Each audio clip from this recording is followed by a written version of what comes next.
da Arquitectura is an institution devoted to the conservation and the presentation and the promotion of architecture. And my life was spent in architecture. How the human being gave meaning to what is only extension, which is space. For this reason I love architecture. For this reason I love institutions which are devoted to preservation, conservation and promotion of architecture.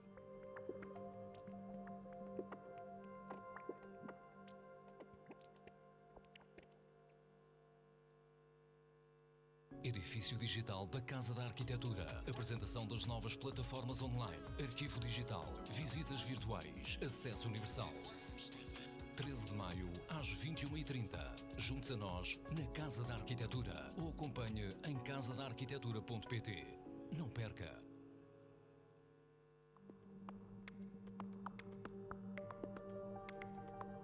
Hoje os espaços não são onde estão, são onde chegam. E hoje, nesta era digital, felizmente, é menos importante onde se está, mas como se consegue lá chegar. O facto de quem esteja nos Estados Unidos ou quem esteja em Timor poder aceder aos conteúdos que aqui estão, ou a partir daqui aceder aos conteúdos da arquitetura em qualquer outro ponto do mundo, acho que isso é uma riqueza única e uma grande oportunidade de estabelecer uma grande rede de comunicação, de contacto à escala global e de projetar a arquitetura na dimensão que tem, que é uma dimensão global.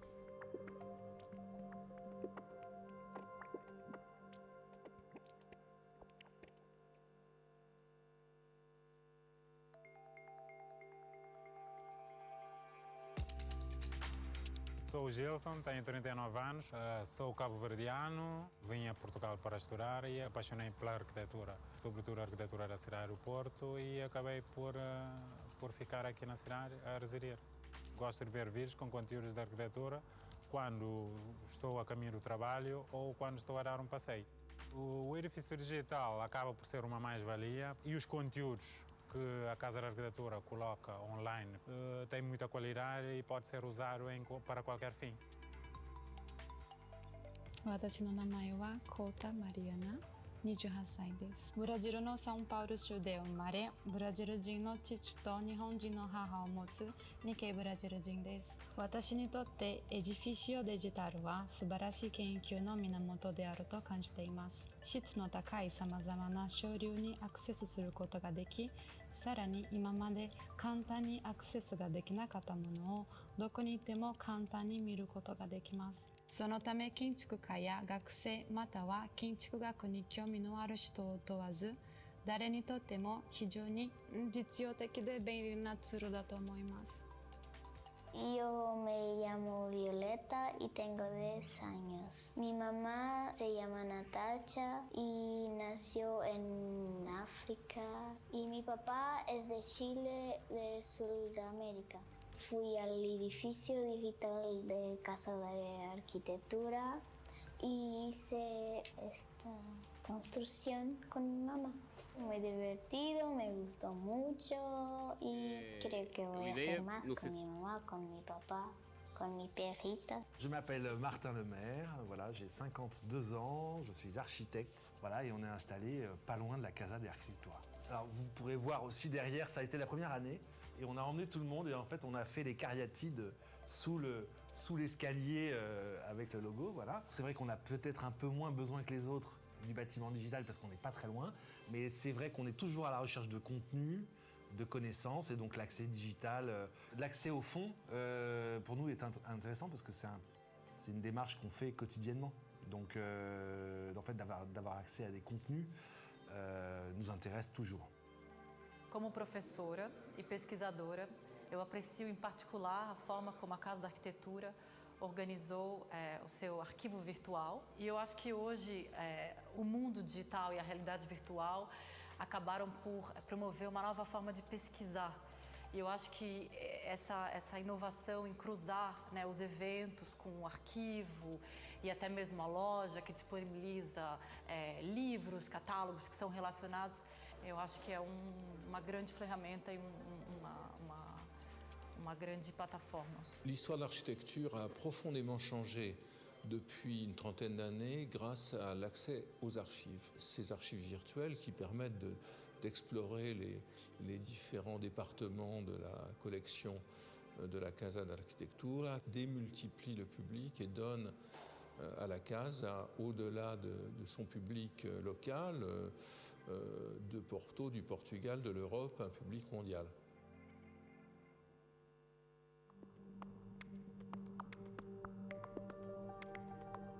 Esta casa é concebida não de uma perspectiva nacionalista fechada, embora tenha uma dimensão. É bom que todos os portugueses a venham conhecer, mas é virada para o mundo. A importância do arquivo, a importância da memória, a importância do diálogo. É uma casa aberta ao mundo, mas a arquitetura é universal.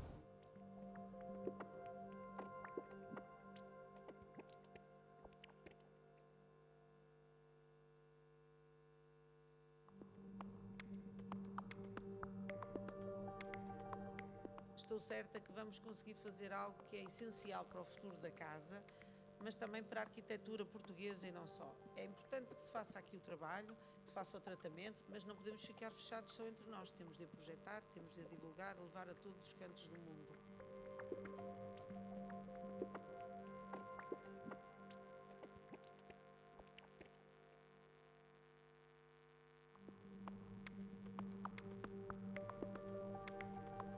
Ces archives virtuelles qui permettent d'explorer les différents départements de la collection de la Casa da Arquitectura, en fait, démultiplient le public et donnent à la Casa, au-delà de son public local, de Porto, du Portugal, de l'Europe, un public mondial.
É o posicionamento da casa.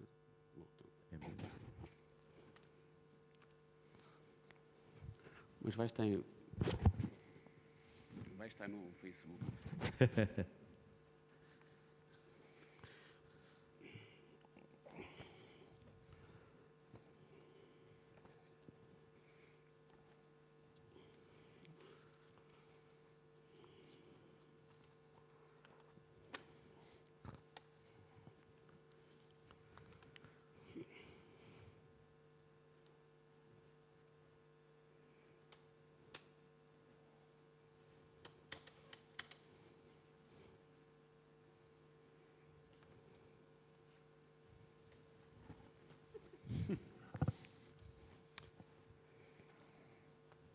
Boa tarde a todos.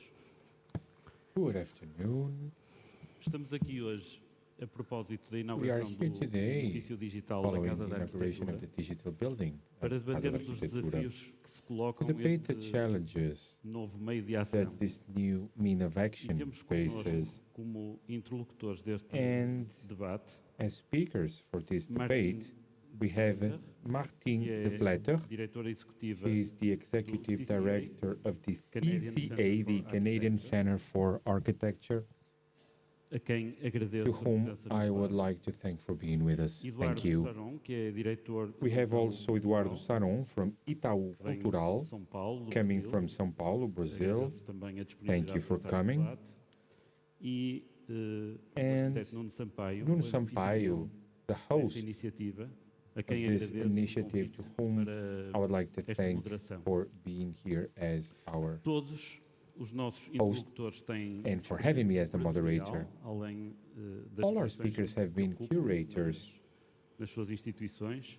and they have E eu different diria que o que jobs in os their une é a sua institutions. And I would experiência say na área, e that vou indicar algumas dimensões da sua atividade. I will Na share área do some arquivo, of da the things they preservação, do in the area of da archive, coleção, preservation, da curadoria, collection, da curatorship, edição, da divulgação ideas, e da própria dissemination, criação and the artística creation e itself in terms of torno art and da architecture documentação. around documents. O que os separa é o que Well, faremos depois do debate de hoje. What se correr makes bem. them different, we'll get to know at the end of the debate if I'm Seria successful in interessante promoting começarmos it. pelo princípio. It would be interesting Portanto, to antes start de, at colocar the a beginning. primeira questão And em relação before à my qual first vos quero ouvir, question, about which I would like to hear you, gostaria eu próprio de estabelecer I algumas would like to coordenadas para o establish problema que some vamos ter aqui coordinates hoje. from what we have A ahead. primeira coordenada, muito simples, The e first que tem que ver thing com aquilo que alguns de nós pensam em has relação to do à with arquitetura, what isto é, some of us think focar-me-ei about agora architecture. nos artefactos I will focus arquitetônicos, on the architectural enquanto, artifacts diria, subcoleção as dos artefactos artísticos. sub-collection, Tem que ver a com o facto bi-collection. de eu próprio considerar Has to do with the fact que that a arquitetura I myself não consider mudou assim that muito nos architecture últimos didn't 600 change a anos. lot in the last Isto é, 600 years. algumas das suas So condições de some produção of these conditions of não são production tão diferentes como nós are podemos not that pensar. different as we E might simultaneamente, think. do ponto de vista dos And resultados, from the point of view of dos resultados results, práticos, of dos practical resultados results, theoretical results, nada de mais diferente ou de mais distinto nothing could be more different pode or existir distinct entre uma arquitetura do século between XV an e uma architecture of the arquitetura do século 15th XXI. century and an architecture of E the este 21st mistério, century. digamos And assim, this mystery é muito importante para os desafios do is arquivo digital. very penso. important for the challenges of the Segundo digital ponto, archive. The second que thing gostaria de colocar em that cima I da would mesa, like to bring to para the table antecipar o debate to anticipate the tem que debate ver com a ideia has de to que do with the o thought modo that como nós pensamos a the arrumação do way that we arquivo think e como about escolhemos putting aquilo que together the vamos archive curar and e choosing conservar what to curate é uma matéria and preserve que is convoca a something existência that calls on de uma the ideia. existence of an idea E essa convocatória, and ou that essa summoning, necessidade, if you will, that need quando vista pela lente when seen de um by the pensador lens hábil of de a Vargo, thinker such as faz Avi com Vargur, que, for de example, certo modo, makes it that somewhat só eventualmente o edifício only digital da Casa da the Arquitetura digital ou building das of vossas Casa da instituições Arquitectura or your possa estar à altura institutions can dos be up to the desafios challenge que o Avi Warburg that Avi pensou, Warburg thought para a cultura artística. for artistic culture. Lembro a propósito, para concretizar ainda Apropos, mais, and a to be ideia even de Warburg clearer, the da idea lei of da Vargur, vizinhança of the law of proper neighborhood of ideal books. seria arrumar os livros The ideal was por to ordem have cronológica, books not in chronological ou por ordem order autoral, or by author, por uma qualquer ordem by racional, any rational order, if you a will, lei da boa but the vizinhança law do ponto de of vista good até neighborhood from the criativo point of view e of ideológico. creation and ideology, Implicou, em alguns seguidores which do Vargo, meant for some a of his ideia followers, pouco, Vargur, difícil de that it's a bit continuar, hard levar to até ao limite, perpetuate or de to que, bring por exemplo, numa to the limit that biblioteca, in a library, os livros teriam que existir books will repetidamente have para to poderem exist ocupar várias, repeatedly posições. in order to be na in estante. different positions in the Talvez o shelf. digital permita Maybe the dar uma digital resposta will allow ao us Warburg. to Vamos give an answer to Vargur. We'll último see. Ponto One last prévio thing para a questão que vos queria for colocar what I would like tem que ver to com ask a necessidade de has to liberdade do with the need que é of freedom necessária so ao investigador necessary que to the researcher consulta o arquivo that e ao observador consults que the visita a archive exposição, and the observer, num certo those who sentido, visit the exhibition, and in a a todos certain aqueles sense, que to acedem all e visitam those as who vossas access instituições, and agora visit físicas ou digitais. your institutions, É both preciso physical também and grandes doses, digital. grandes We also quantidades de need great inteligibilidade amounts, dosages of nesse artefacto que é, intelligibility inside Artifact, which is the documentation center, or the digital building that gathers us here today.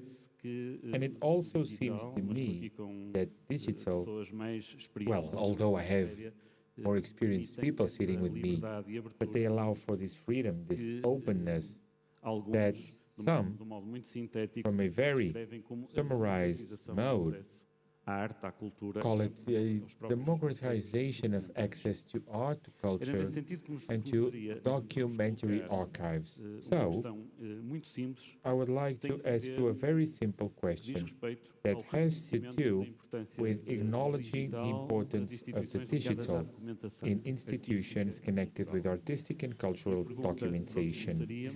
So, my first question, maybe we can start with Martien if you wouldn't mind. It has to do with this. To what extent and with what means do your institutions, namely CCA or Itaú Cultural or Casa da Arquitectura, how did they acknowledge the importance of digital means for all those traits that are implied in a documentation center? Maybe that's the most clear manner of putting it.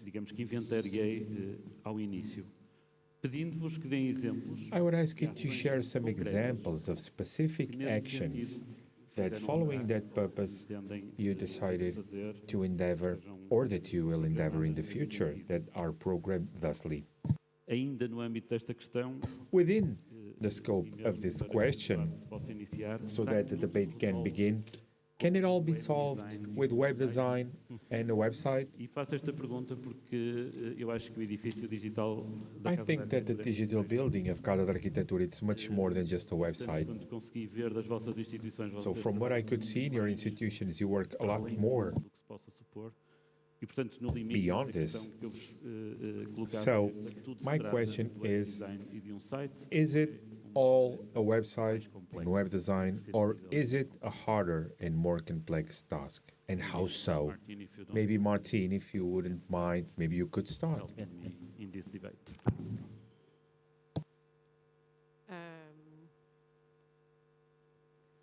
That's a very difficult question, but you had promised to ask difficult questions. So I think the digital for the CCA is certainly not just a website. And I think the digital, let's say what we call at the CCA the digital transformation,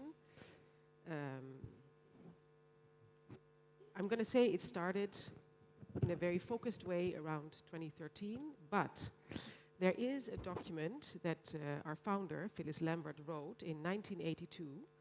And in that document, which is a kind of strategy document for the CCA, she writes, the collection, this was a chapter about the collection, needs to be accessible through hardware and software.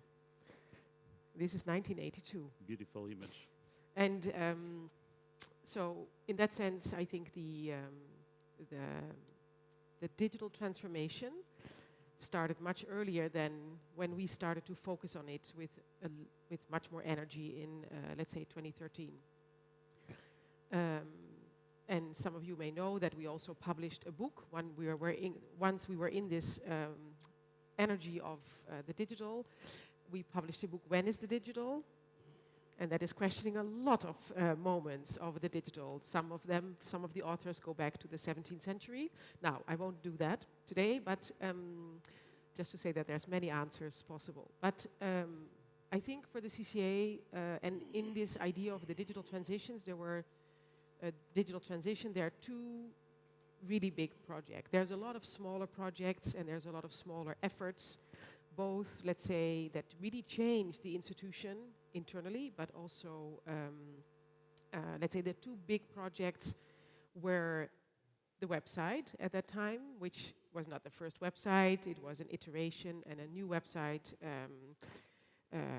after, I think it was the fourth website that we introduced, and I'll come to that. But I'll first maybe start with the other big project, which was Archaeology of the Digital, which is not about a website at all, and it is about, let's say, how the digital has changed architecture. And I want to start with that because I think for us, it always starts with the discourse on architecture. We were not so interested in, per se, to solve the kind of technocratic problem of finding a way to preserve digital design, but we wanted to understand how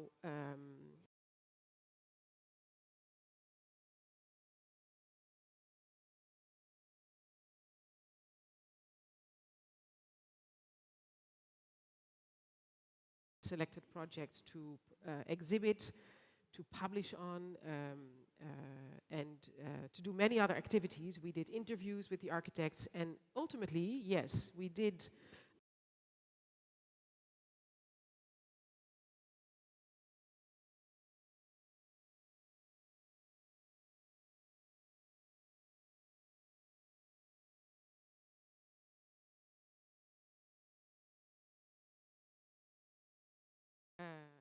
is it good?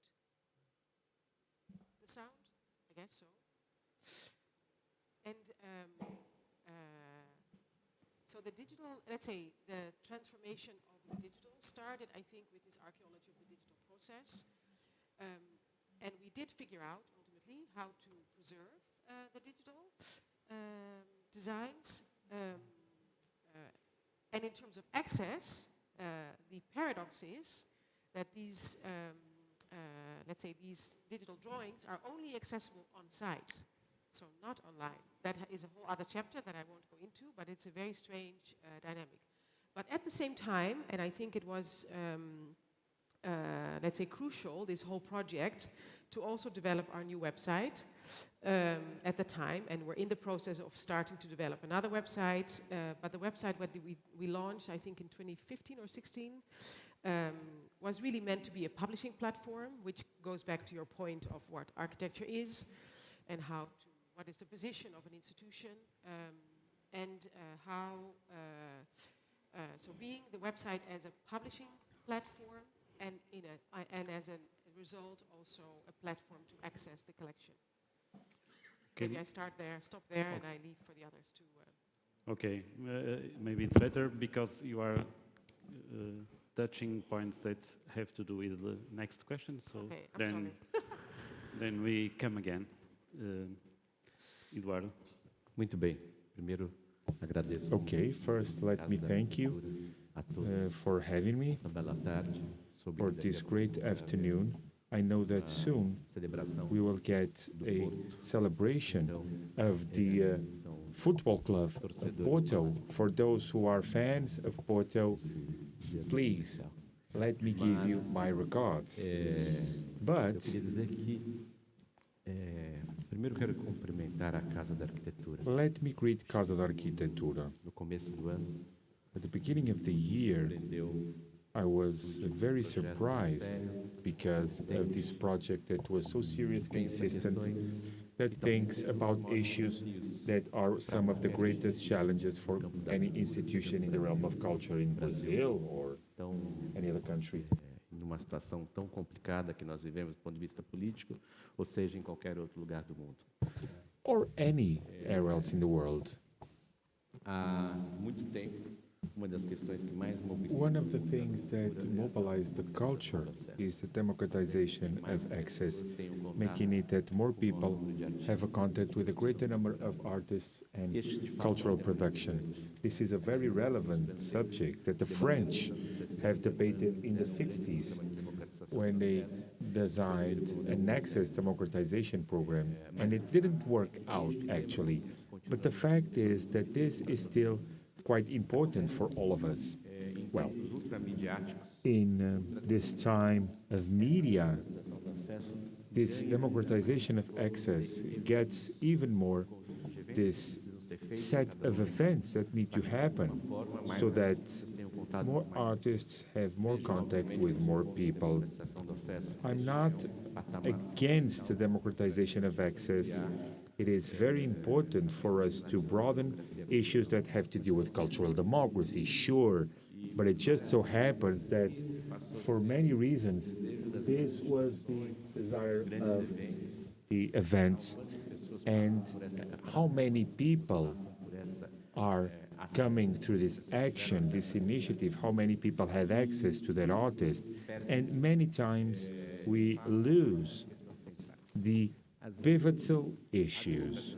Sometimes democratizing access ends up pushing these events to happen, and that ends up being antagonic to a pivotal issue that it's much more relevant, that unfolds in democratization of access, but comes before, which is the perennial view of the legacy. How are restrictions mobilizing to make sure that their actions are perennial, in their projects also, in the knowledge, in the enjoyment, in fostering, in training, and how this brings a legacy for new researchers, for new institutions, for new borders to be overcome. This seems a bit antagonic. This event around the democratization of access and this perpetuity of the legacy that seems to be something that is frustrating in terms of democratizing access. It might be one of the issues to be debated by institutions. There is no innovation, no new frontiers, no new ways of understanding the contemporary world without preservation, without memory. These two things go hand in hand, innovation and preservation.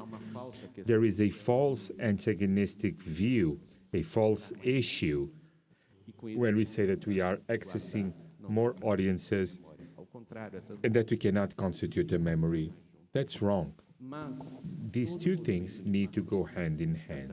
But all this sponsorship, all this movement of support is focused on events, actions, generating fireworks. And we seldom see movements of sponsors, of patrons, of companies or governments that want to do things that have visibility, and they are seldomly involved in the memory, in constituting knowledge.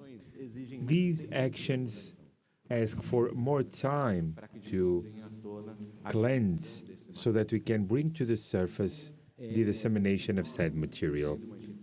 I'm coming from an institution that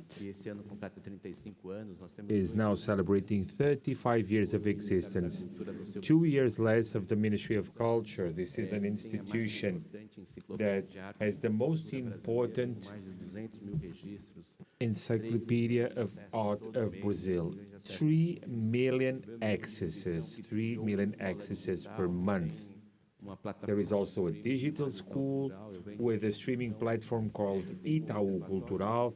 We have an observatory of culture. I'm coming from an institution that has a state budget of 35 million euros. It's an institution that the majority of this energy focuses in accumulating, researching, and fostering culture and art of Brazil, knowing the need of dissemination on these subjects, and knowing that to accumulate, to research, to bring forward knowledge about art and culture from Brazil takes a while. We need a lot more energy, a lot more budget resources, human, intellectual, cognitive, than just to have an event, an action. And that challenge that Casa da Arquitectura is facing, and that now it's also coming to the world with the digital building, is the challenge of refusing in a very powerful memory or manner that memory and accumulation of knowledge are far from innovation. Memory and accumulation of knowledge are not connected to diffusion, dissemination. No. There are elements that take care of preservation of the cultural realm that sometimes worry with the exaggeration of dissemination. putting at stake the proper preservation of that or said material. No. These things need to be sisters. We need to understand that the most powerful of technologies is still celluloses, paper. So there is no way of separating the digital from paper, cellulose, because this is very important for those who want to disseminate things. So it is a gargantuan challenge generating this digital building without losing sight of the traditional manners, safer manners of conservation. But my first intervention in this debate is to bring you all to the challenge of convincing society, government, corporate, scientists, artists, those who deal with the digital, that there are fake issues. This is the best audience to deconstruct this false idea that preservation does not go hand in hand with innovation, and that innovation cannot use preservation. It's actually the other way around. Many times there are individuals who think that they are innovating, but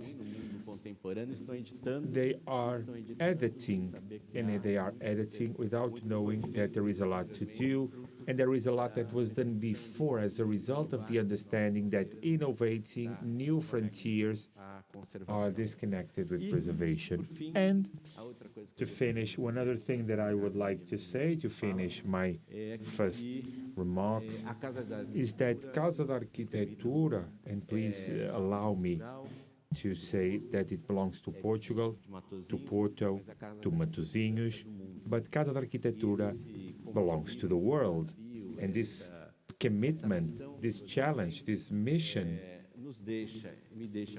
leaves me very proud of knowing that we have Brazilian architects at Casa da Arquitectura, and this understanding of being multicultural, of being diverse, to be a house of architecture of the world, makes it that the collections of Brazilian architects can be even more legitimate next to other architects of the world. So thank you, congratulations, and I hope that the digital building, both physically and digital, digital, if you'll allow me, is very long and very successful. Thank you, Eduardo.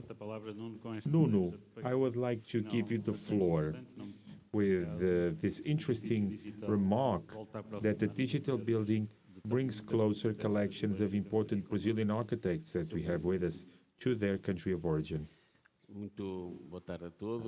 Good afternoon. First and foremost, I would like to thank you both for being here, representing references for us at Casa, and for the generosity that both of you are showing in sharing the knowledge of institutions that have a different dimension, a different history, a different wealth that Casa da Arquitectura doesn't have yet.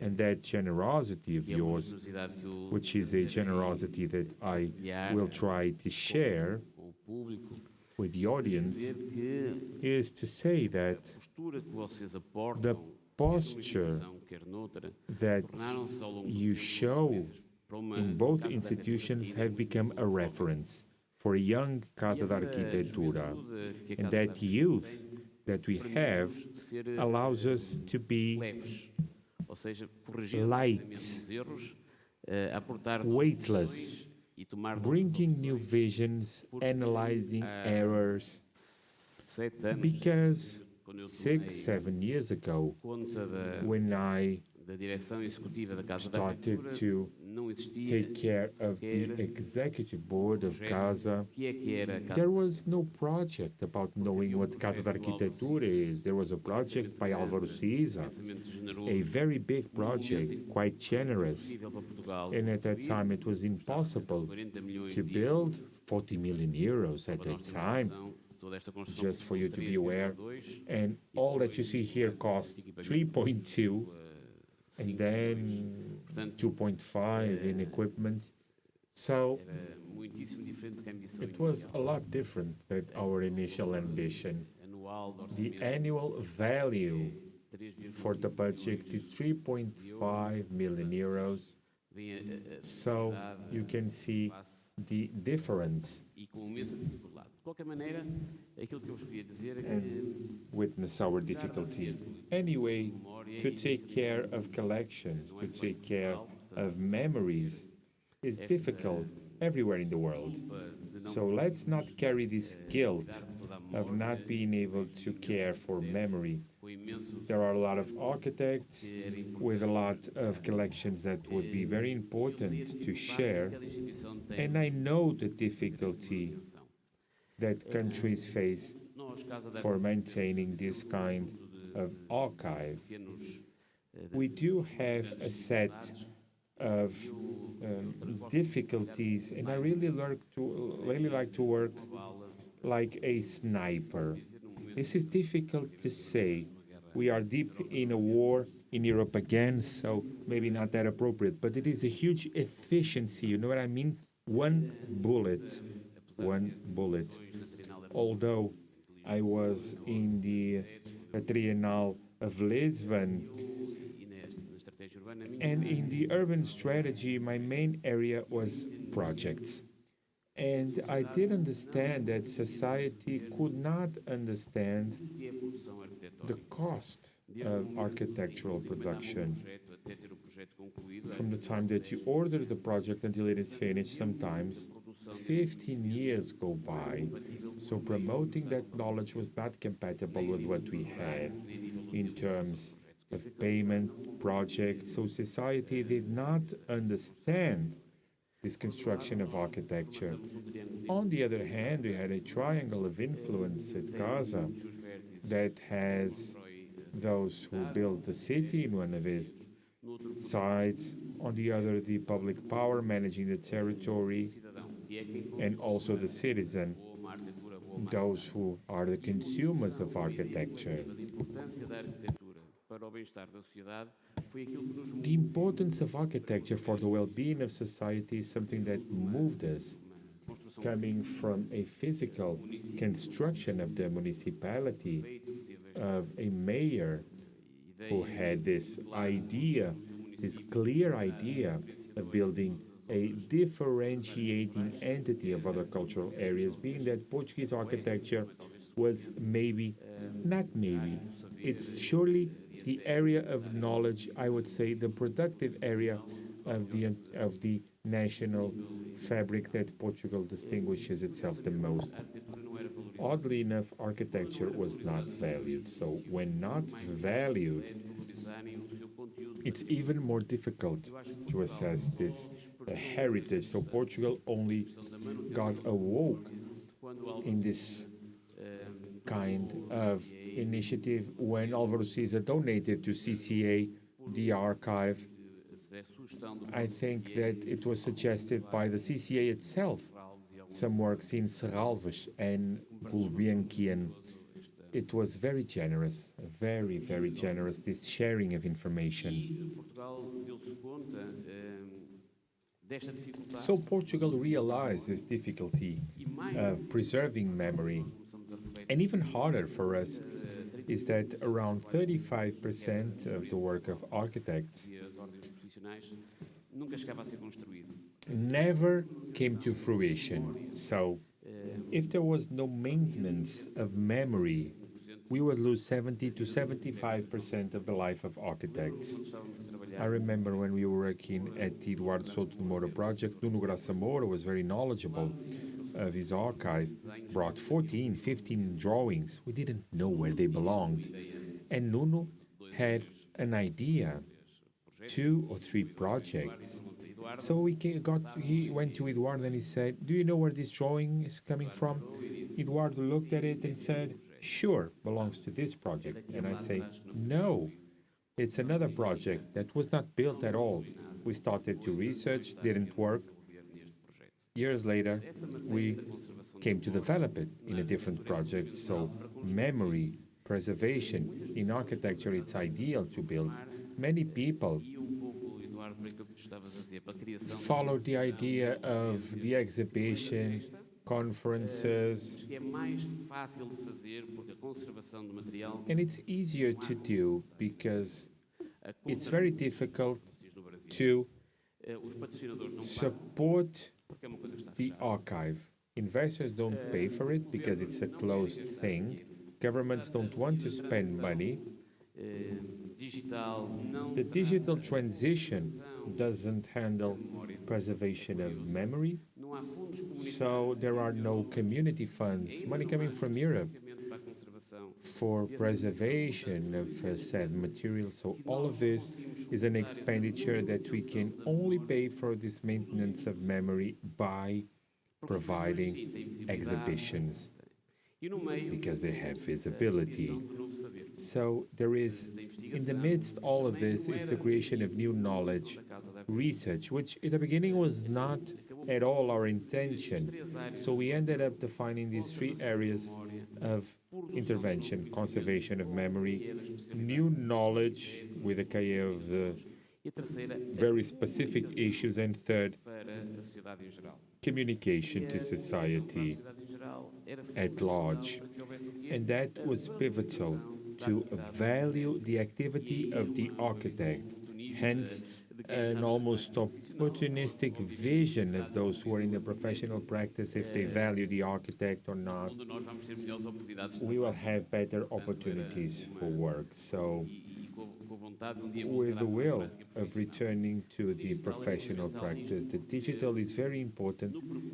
And in the path, mainly in Brazil, where I learned so much about conservation and the importance of memory, even because of the difficulties that we had in different institutions, they became compromise and commitment, which is to bring the archive, sharing an idea of a certain romantic view that someone from abroad would look at our collection, at our archive, and did a huge exhibition that didn't happen since 1943. So they almost become heroes. So when I brought 2 collections to Portugal, I went from hero to zero because it seems that I had stolen something, stolen some identity, and it was very clear that it was necessary to give some generosity to the society to preserving the memory. There is a work with Paulo Mendes de Rocha, Lúcio Costa, with more than 200 donors of the Brazil collection, that we needed new knowledge and putting that information at the service of everyone. So what we could think about digitization, of that preservation of memory, would only be part of the digital archive or the digital building, that it was just part of it, because on top of this, we had to build a project of communication for the valuing of architecture within society. And that is what we did. It was very hard to explain when they asked us in Brazil, who pays for all of this? And we said it was a city, not Lisbon, not Porto. So when I explained that it was a city next to Porto, someone said, but is it like a Guarulhos? And I said, it's a bit more organized. So, and that did not make sense for those who were listening to me on the other side of the pond. So when I started This initiative of preserving and showing society what was happening made sense to us.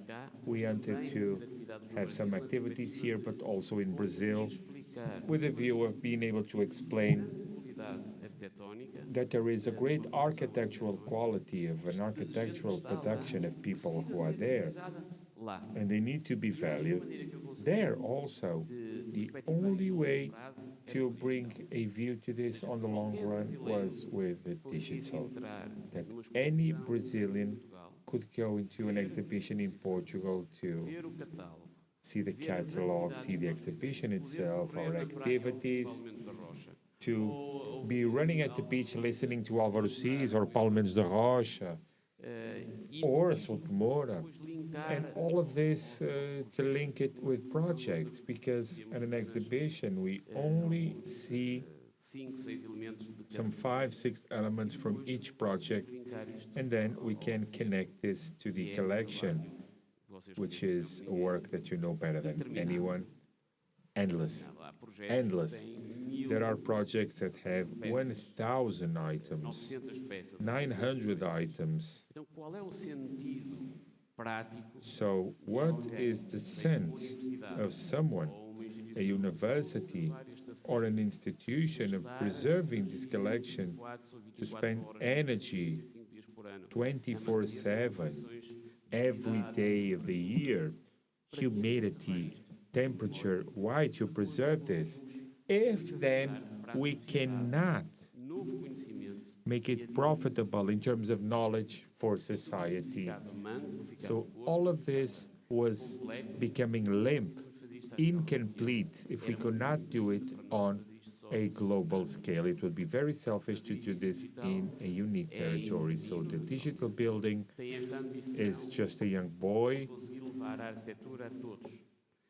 but it has the ambition of bringing architecture to all. And a journalist was asking me this week, what do we need to access the digital building, to run on the beach with listening to Paulo Mendes da Rocha, or to fall asleep listening to Álvaro Cis?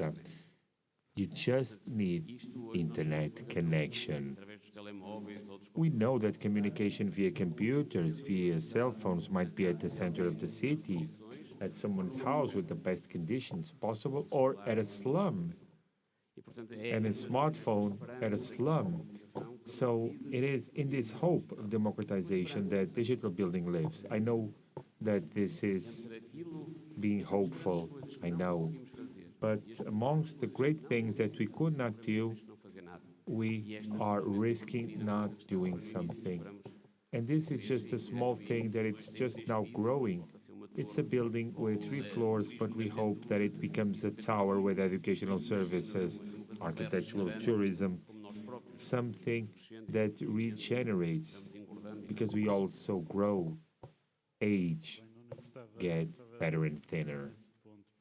Let me build upon what you said and ask you a second question with something that yesterday was very common to many of the speeches in the inauguration, which is quite interesting, and I would like to get your view on it. It has to do with what you just said, which is, don't you feel, or how do you plan to fight the danger of the digital, facing curatorship of physical things?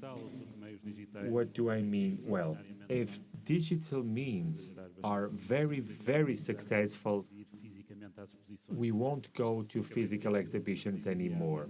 I just got a guided tour by Marta Sequeira, and it was very nice to listen to her physically and having students from Lisbon present. Yesterday, the mayor of Matosinhos was very funny and very exact. And starting now with Nuno, what do you think might happen, or our physical contact? Is it at stake, even because of the pandemic? So will the digital remove the interest in the physical?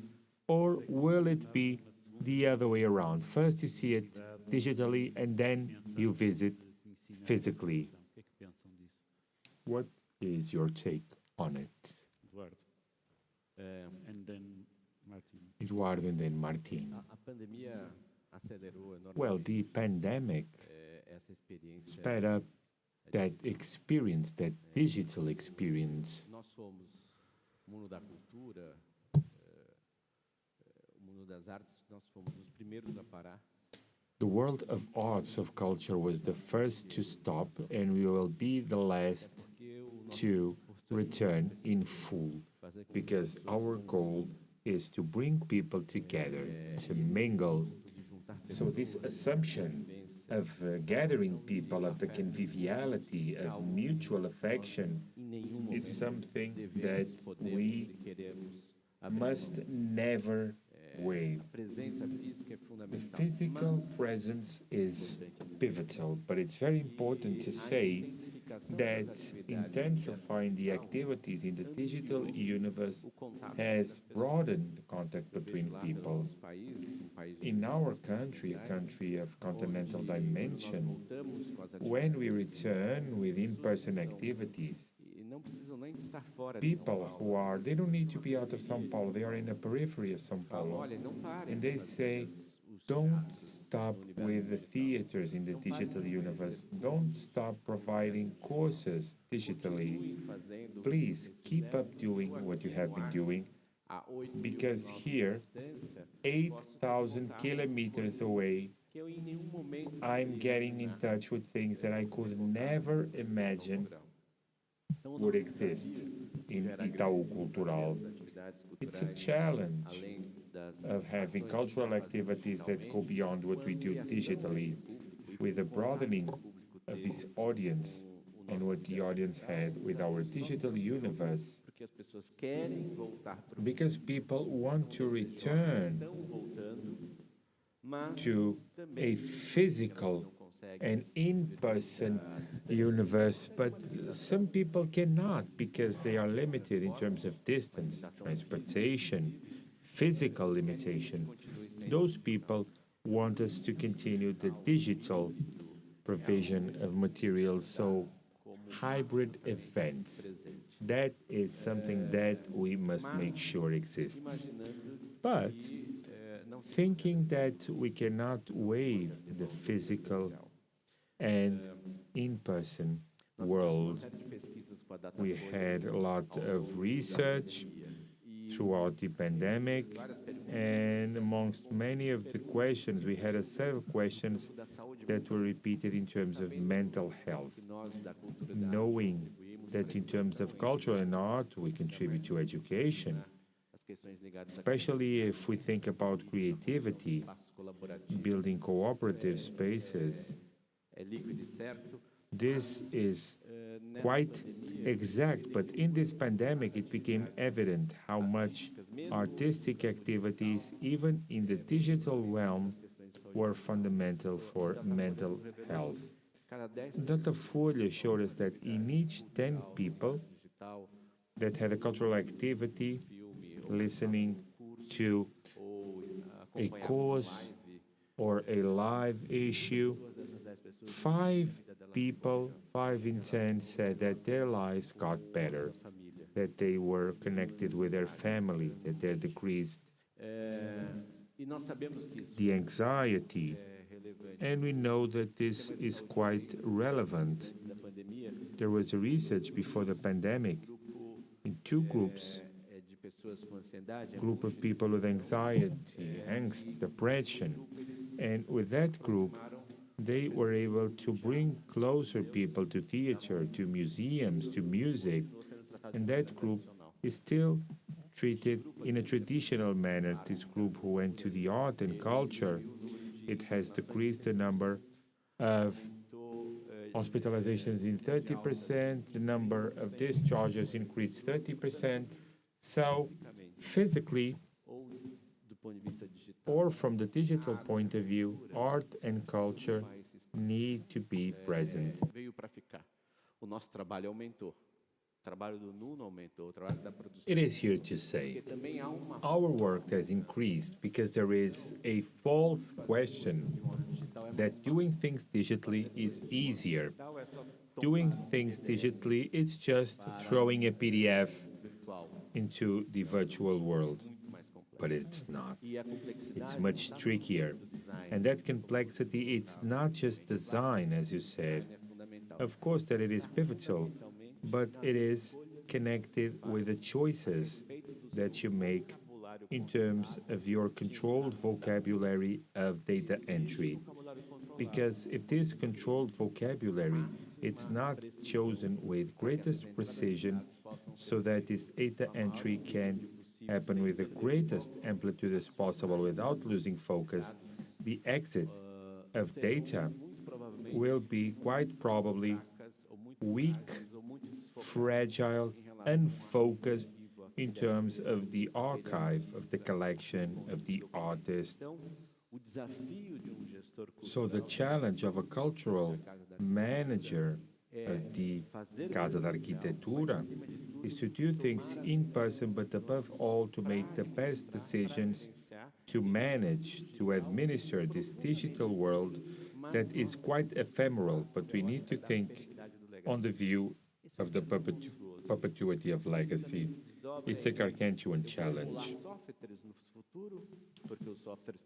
For example, softwares, and they become archaic. Well, I charge machines because I cannot emulate the software, but we need a set of technicians so that those machines are still rolling those roles, those machines, or will I develop my own programs? It's a huge challenge. So, in post-pandemic times, this seems to be easier, sure, in the sense of this connection between physical and digital, but it only broadened the complexity of our work so that, in fact, what we can do, or might do, is for perpetuity and not disappear in the same change from 2.0 to 3.0. And also knowing that, and Nuno, your strategy is perfect, knowing that these things need to be in contact with the audiences. Because society will value it, the government will value it, sponsors and patrons will value it. And when it's in contact with the audience and researchers, you allow for other synapses, other understanding, other generation of knowledge. And this is just one example. We support the digitization of the archive of a Brazilian intellectual, Antonio Cândido. The number of connections with new researchers, because this material was digitized, increased exponentially than when compared with the best library of the best universities of the country. So these connections that on the one hand cause the diffusion, they bring new research and feed the importance of the digital building or the importance of this project being physical or digital. Thank you. Martien, what's your take coming from CCA? The short answer to your question, whether the digital will replace the physical, is of course no, as he also pointed out. And a little bit longer answer is that I think for the CCA, starting this digital transformation as we did in 2013, obviously we did not know there was coming a pandemic, but once it happened, I wouldn't say we were ready, but we could do a lot of things because of that digital transition. And again, I'm not only speaking about our website, it's a combination of many other activities. Digitization is one of them, for sure. I'm a little bit, let's say, on the fence of, I understand the point for access through digitization,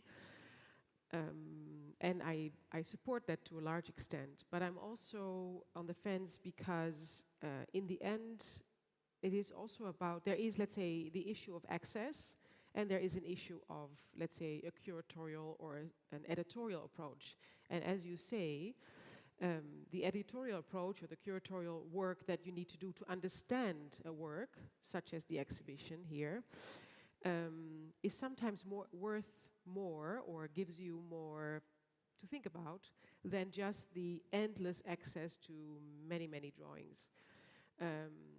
We are not yet, but I don't think we will digitize everything. Our collection is so large that it is simply, I think, impossible, but I'm also not so sure if it is worthwhile doing.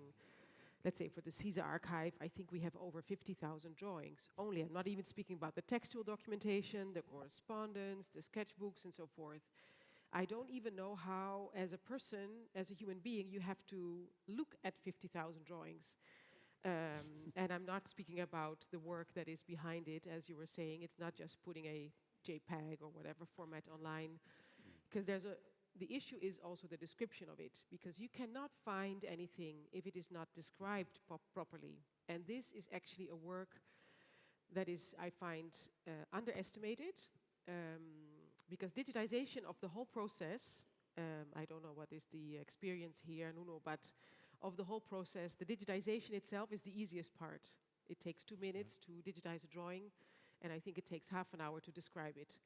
So just to, and then you think about how do you describe it? What kind of words do we give it? Which kind of languages do we do this?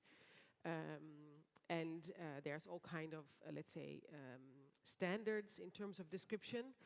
But I think also the last 2 years, not necessarily due to the pandemic, but it might have been an effect of it, also has given us a lot of questions about how we describe collections and how we make it accessible. We've done a lot of, let's say, projects to give remote access to researchers and all that, and that has been very effective, I think. So yes, there is an issue of access, but I think a much larger project is the issue of, let's say, the curatorial approach, and to make materials accessible maybe in a different way. And this is a kind of a parallel path that we're developing now, not really knowing where it ends, but, and it's really because we were questioned about the Caesar archive, for example, but also about other ways of collecting. And so this idea of you can do things with what you have and you can make it available for research, but there's also materials that you cannot have or you should not have, and how can you make sure that for the research community these materials are available as well, which brought us, after a long conversation with our researchers around our Mellon-funded project, Mellon Centering Africa, which caused a lot of ethical questions around collecting and giving access to materials. Can you give access to materials that you don't own and that you are not, and that you're not planning to own either? And in this light, we developed during the pandemic, and again, this digital transformation that we went through, or we're still in to a certain extent, in combination with remote access and questions of, let's say, the idea of the museum as a colonial institution, as I think many of us have been criticized for being that, and it really made us think.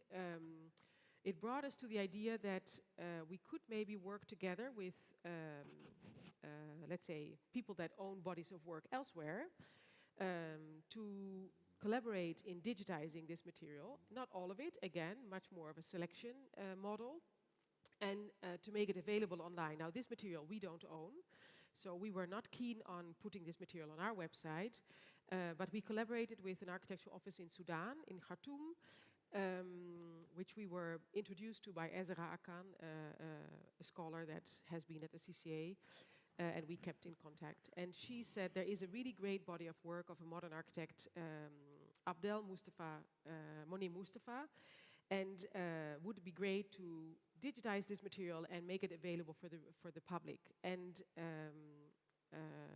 by doing so, we worked with really great young architects in Sudan to digitize this material during the pandemic, during the last couple of months. And we decided to not make it available through our own website, but to on Wiki Commons, which has its own problems, I have to say, and is very challenging to create a Wikipedia page for this architect who did not have a page yet, because there is also something about this self-fulfilling prophecy. Because we have the archives, there is an interest, and because there is an interest, it is being published, while there's a lot of work of people out there that we don't know about and that we would like to know about.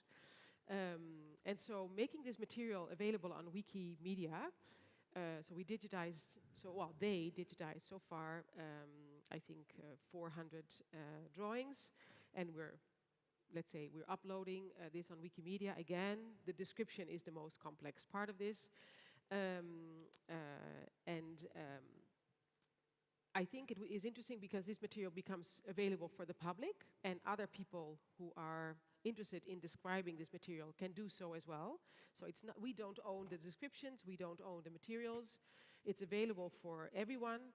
And we launched this project last week after a lot of back and forth with the office.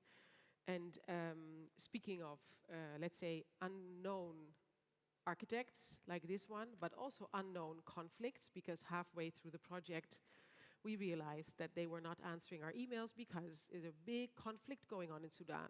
No one knows about it, no one reads about it. So, so there's a lot of things that I think you can do as a cultural institution that go beyond your own borders, your own walls. And I think for us, continuously asking ourselves the question, what makes sense? Not for ourselves necessarily, but for our research community, our international community, what makes sense for research in general. I think that's the really base of things. Will it replace the physical? Never. I don't think so. Otherwise, I would not be here, and I would be on Zoom, or but I would also not have this nice introduction for the exhibition. So I think there is a real, let's say, I think the digital has given us, and especially during the pandemic, enormous opportunities and really great, let's say, it has opened doors for some. It has been fantastic to access materials in another way. But I also don't believe that it replaces the physical interaction. Whether it is in a study room or in an exhibition, the work, let's say the selecting work that you have to do is, I find really, really important, the curatorial work. Okay, thank you. So for you, Martien, and also for Eduardo, we don't need to be afraid of the end of the physical, okay? E tu, Nuno? What about you, Nuno? Well, it's always easier to come after these two speakers because they already sent us in the right direction. I would like to say that I believe that the digital does not replace the physical. This is clear. When we debate about the digital and we all gather physically. No one is on screen. It would be much easier for our guests not losing, for example, time in an airplane. Sure, but we also value what we learn when we go to the location. Because what we are saying here when we talk about architecture are representations of architecture. The digital world, whatever it is, in terms of architecture, they represent architecture itself, showing what it is, because it is in the world, it's abroad. So this physical contact, in terms of architecture, some works of art can be digital also. We can have fully digital exhibitions, but we want to value architecture. And architecture is not in collections, in archives. It is a methodology, a conceptual methodology that the architect had to reach to a result that itself belongs to architecture. So if we value the digital, we lose this relationship with what we want to value, which is the building itself, that we want people and those who teach. There are some teachers here.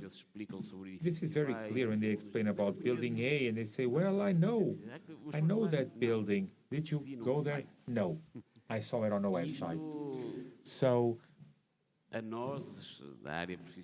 we who are professionals, we know that there is a lot of manipulation of the digital. It might be more beautiful. We forget about architecture.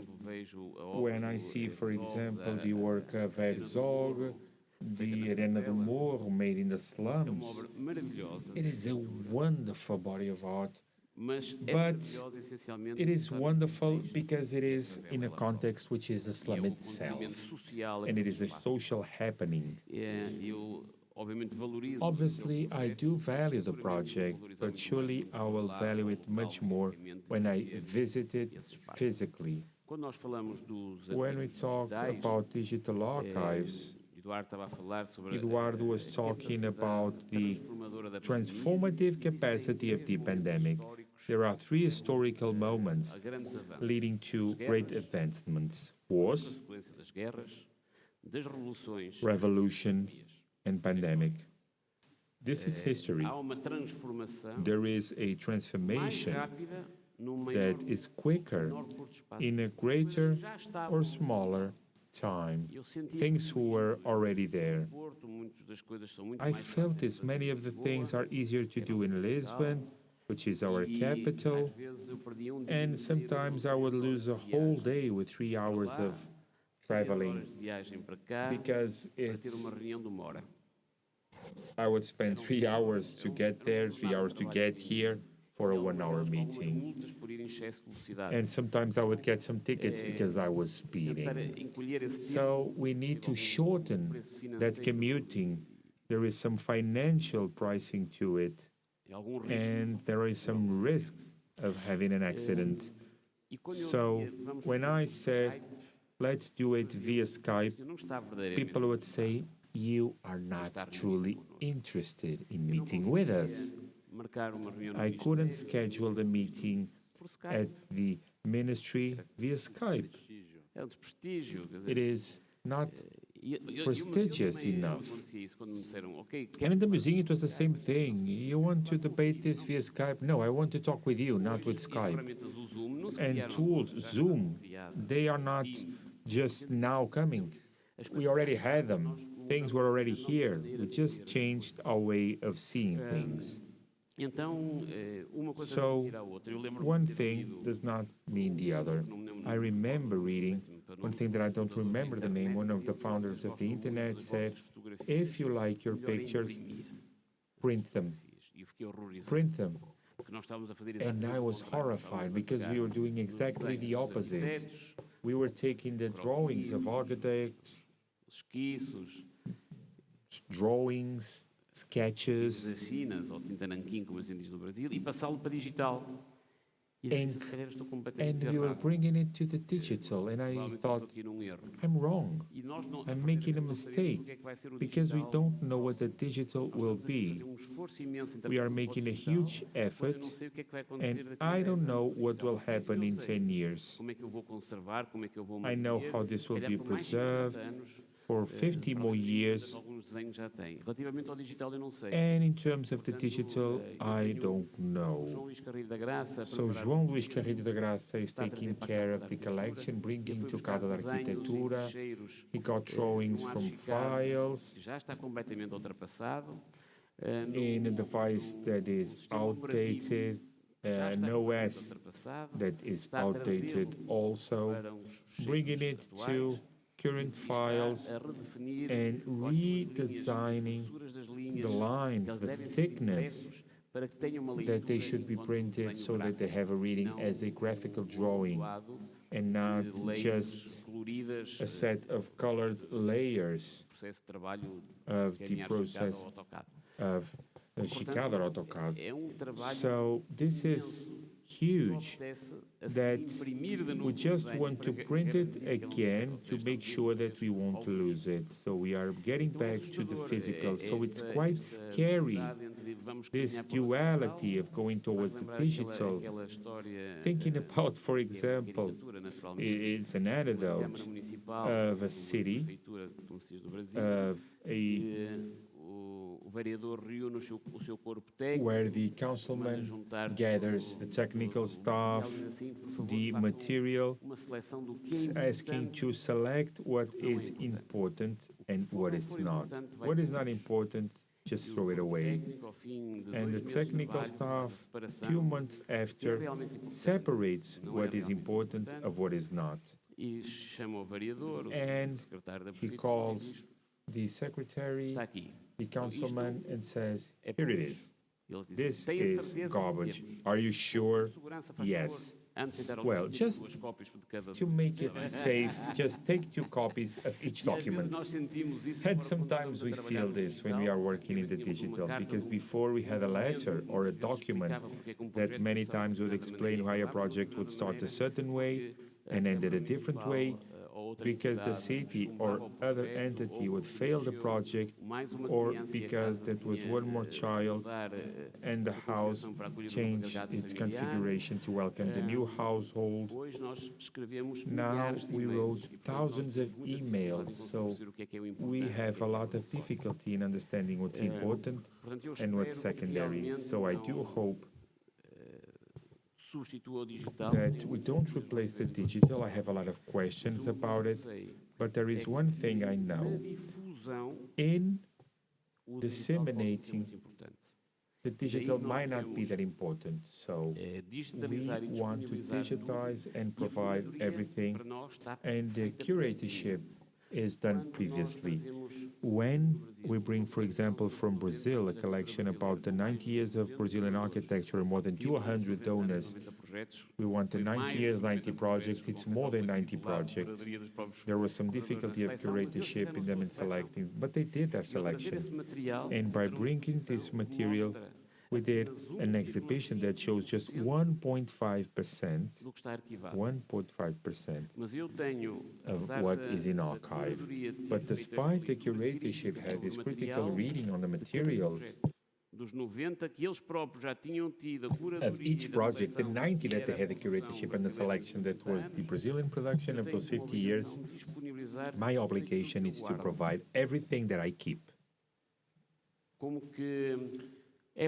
As if it would be possible that someone comes to look for Paulo Mendes da Rocha and trips in another project, Pedro Ramalho, for example, being able to find reasons of studying, of comparing, that we know that those who don't know it exists don't want it. I cannot buy a car that I don't know exists. Only after seeing it can I get the will to buy it. And in that view, we want to provide everything that we got. Of course, that we know that we have anything in favor, which is our dimension, which is much harder than any of your entities, that is much greater. So all of this is more difficult. So I would say that it is a disadvantage. So I hope, and I want to continue to do this relationship with the audience, but this meeting is the only way that I have of making sure that there is some success, and it is an experience that no student of architecture forgets when they hear Álvaro Suíza or Eduardo Sotomor or Paulo Mendes da Rocha in the physical contact, in the time where they sign the books. But we know that not everyone has the possibility of coming across the world to see a Caesar's exhibition, nor would Caesar autograph so many things, as kind as he might be. So this is much more important, where there is a personal contact, but it's dissemination of not being subject to 100 or 200 people that might have in an auditorium, but then by being translated to disseminate it throughout the world. So the digital, what helps me It's in disseminating and disseminating knowledge that might generate new knowledge when we start crossing this ocean, which is something that is very necessary, which is creating partnerships. Cruzados foram os olhares de distintos investigadores. Cross-sectional is the view, the more enriching it will be, building new knowledge, because as Paulo Mendes da Rocha said, we only have one world, and if I'm worried about creating the value chain in my country and in building the carbon footprint, but on the other side of the world we are using carbon indefinitely and polluting, it's the same world, right? So, as Paulo Mendes da Rocha said, what would happen if each Chinese person wanted to build their house as we, for example, build a house here in Portugal for vacation, so there would be no room in the world, right? So it's easier to bring these questions in a digital form, being that many times it's easier to find an answer in the physical world. As vossas respostas foram muito interessantes. Your answers were very, very interesting because you have agreed in some points, but there were some subtleties, some disagreements. Coming to this stage, I think that we should open our debate to people sitting here, and I'm sure that they have questions. So if you agree, we would love to open this debate to the audience.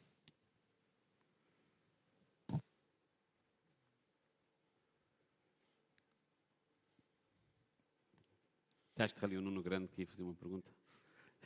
Nuno Grande has a question. If there are no questions from the audience, I have one more question.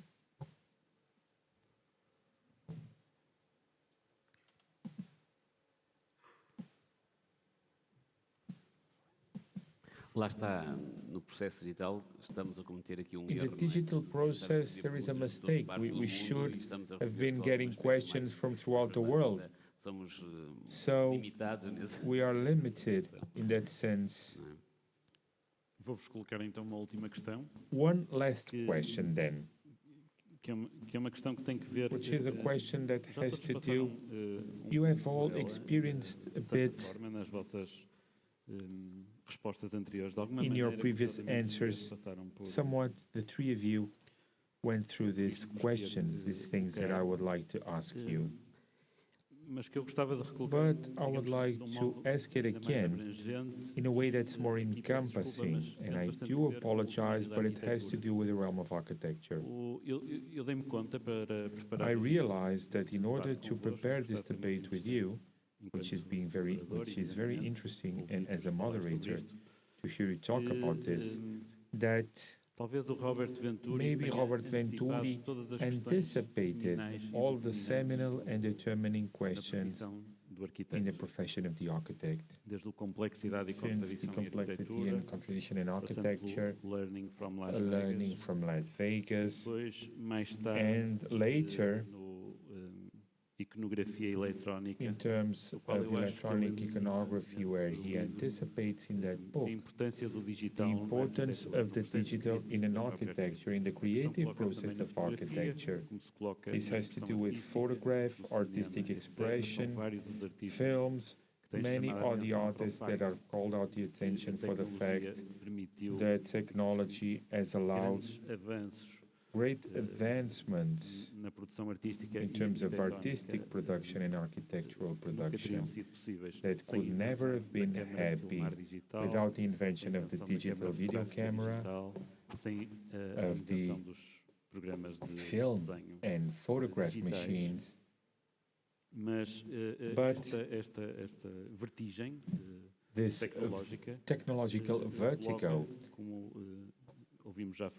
and we've heard this before, brings great challenges to the issue of the preservation of this material. So also in preparing this debate, I got to realize that the CCA, specifically via Martien, has organized an exhibition on which at least the photographic digital representations that I was able to identify are quite strong, suggestive even, where the material itself, I would say, was part of the underlying connection to said exhibition. But what I would like to ask, it's even harder, which is we've witnessed, and this exists, to kind of a loss of the aura, the original aura. Is something that started with photography. If the original no caso da arquitetura, a questão é o que é afinal is the negative, what is the original in terms of architecture? I'm talking about the possibility that we have of acknowledging or recognizing that a certain drawing was done by Álvaro Siz or Rafael Monet or Paulo Mendes da Rocha, by looking at the line itself, via the possibility that we will have in the future to know who designed the AutoCAD, who chose this layer structure, who chose the print, the PDF print. This kind of changes the status of the original. Are you worried with it? What do you think about it? What is the originality? Is the byte in the computer? What kind of expectation do you have of one day being able to analyze the history of the digital design of the creative process? Will that disappear? Will it be possible to recover, as it is possible to recover the colors of a fresco, for example?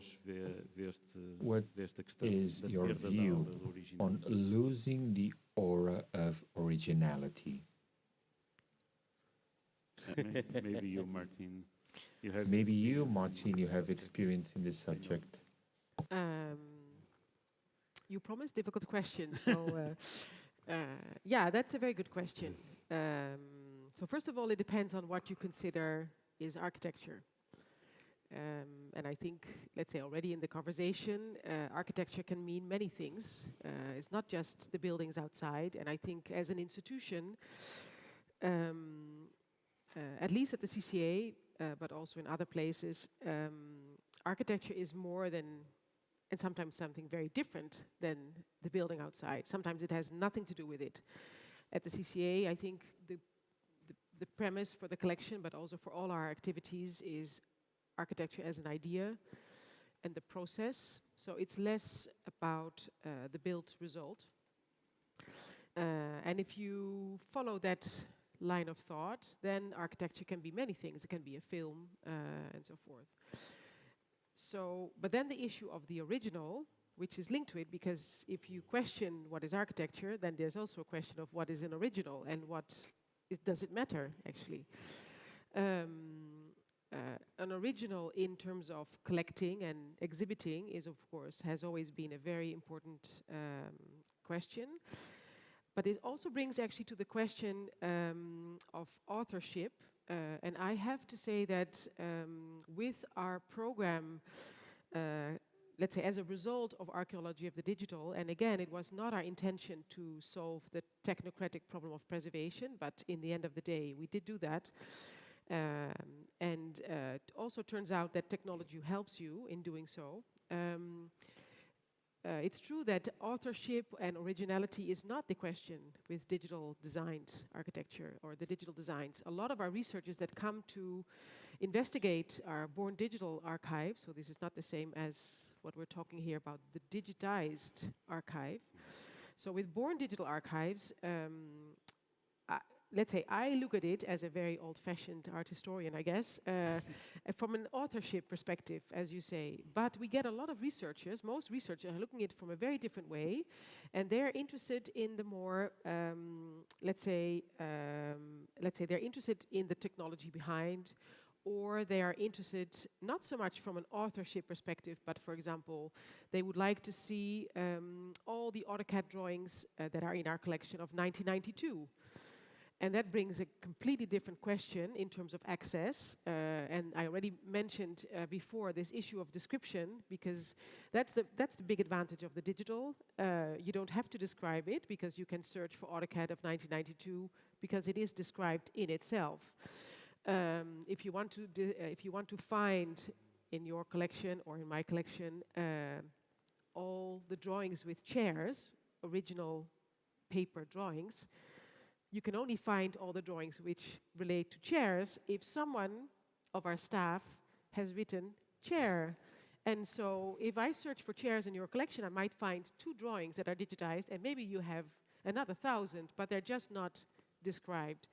So with the Born Digital, it's a different problem. And we've seen a lot more researchers coming from media studies and from completely film studies, for example, which has really created very different questions. So, and the issue of authorship is also somewhat problematic, I find, in terms of our collections, and it's inherent in the collection, in collecting, because often you receive the material of one person, and then it's created by many different other people, and there's of course a big debate now going on, also with our institution, how to make sure that we're not only putting Álvaro Siza as the creator of the project, because many, also in this audience, have been part of that success. So there's an issue of credits already in terms of authorship.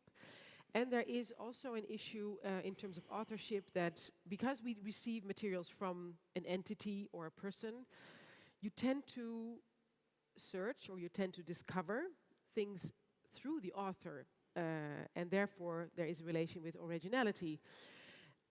While, let's say, I'm questioning this because of its limitation, because and to some degree we tried to challenge this with the collection of Archaeology of the Digital, with these 25 projects that in the end came each of an author, but it is created around a theme, let's say, and so it's wonderful to have, let's say, complete bodies of work, but I have to say, for research purposes, it can also be very good to be specific and to not have the entire archives. Also, we would not have been able to manage 25 archives, by the way, of Born Digital material because of those reasons that Nuno Sampaio was pointing out.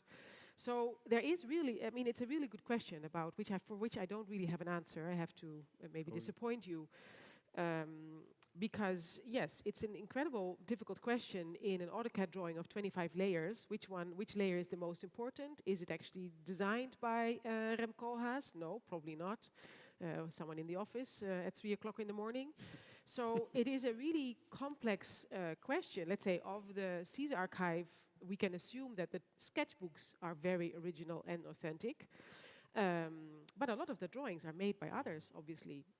They're still considered part of the Siza archive, whether it is at CCA or Saron or Gulbenkian. But yeah, it's not an easy answer to your question, I have to admit. Thank you. Eduardo? Eu acho que essa pergunta ela envolve I think that this question bastante complexas para o mundo contemporâneo. Brings very complex issues to the contemporary world. Ultimately, you are talking about the artificialized world that the internet brought, especially in times of political issues, which is the world of fake news, knowing what is truth, what is not real. And once again, I'm coming from a country where, comparing with students from all over the world, it beats 58% of students who should know math. They don't know how to make calculations. They don't know how to identify a chart, a minimum metric of that period that they should. 50% of Brazilian students don't know how to identify the core of the text and what is the purpose of it.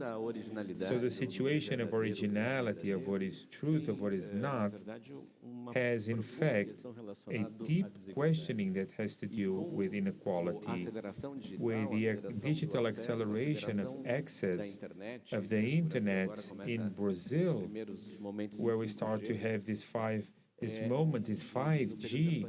moments estudantes que estiveram fazendo algum tipo de And atividade there escolar. were some kind of school activity, and Brazil is one of the countries that has closed schools. 80% of students have their school activities by using WhatsApp. Eles recebiam as matérias They dos would get professores por WhatsApp, the subject from teachers via WhatsApp, devolviam, texts, e they would send it back, and 1 year and a half later, these students were automatically transferred to the next year.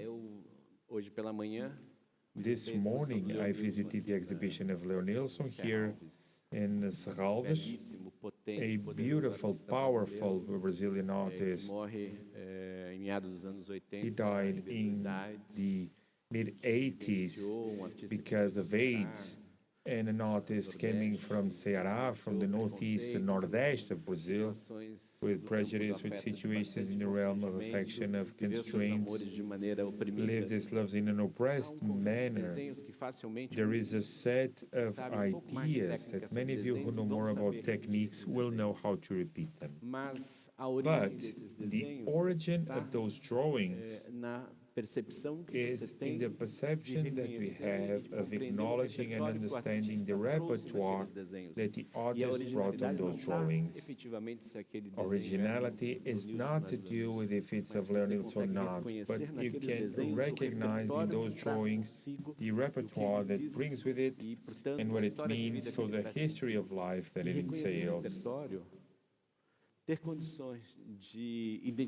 So, having the core of a text is deeply complex, putting us in face of something that is so powerfully destructuring as hunger, the absence of drinkable water, the possibility of having quality access with broadband to the digital world, but knowing how to differentiate the digital or the fake from the real.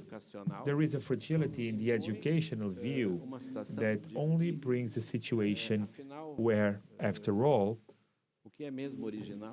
what does it mean to be original? What is the repertoire that I must bring to identify that this is a line from Rino Leve, Núncio Costa, Paulo Mendes da Rocha, this great architects, and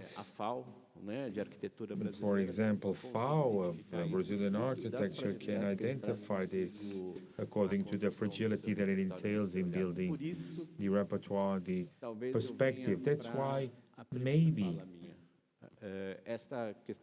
I will return to the first thing I said, originality, building a repertoire, moving forward in terms of critical thinking, creativity, perception that the world will only move forward if it is cooperative. Those issues need to be even more present, and we who debate and build narratives of the world of culture, we dominate some initiatives so that our values, the values that were sacred in a more emphatic manner, 73 or 74 years in the Charter of Human Rights, Article 27 says that all human beings have the right to not just having access, but to participate in the cultural life, artistic life, and scientific life. Participate. It's deeply transformative, and it goes beyond the access, talking about curatorship, of building a joint repertoire. And so the challenge of originality is, in my view, one of the issues that arises in this complex world that tends to be less equal, where art, culture, and education need to go hand in hand,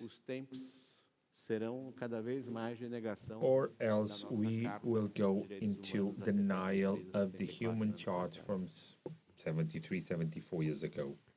Bom, depois das questões colocadas Well, pelo Eduardo, after the questions brought forward by Eduardo, my questions about originality in architecture go to a third or fourth plan. Well, importante a mostrar what is important to show a arquitetura do autor ou the architecture of the author or a narrative that is collective. For example, when we talk about architecture collections in the House of Architecture, did enjoy this collection about Brazil because it was a narrative trying to understand about a certain territory with the curatorship on how to make architecture there, regardless of level, Lelé. Obviamente que são pessoas de enorme qualidade, cada uma delas. Great quality and with a different production. When we talk about Portugal and we think there is a Portuguese architecture, what does that mean? Is it an architecture made in Portugal or by Portuguese architects? Is it that it's still called Portuguese architecture? So when we want to have these readings, it's important to understand where we're coming from.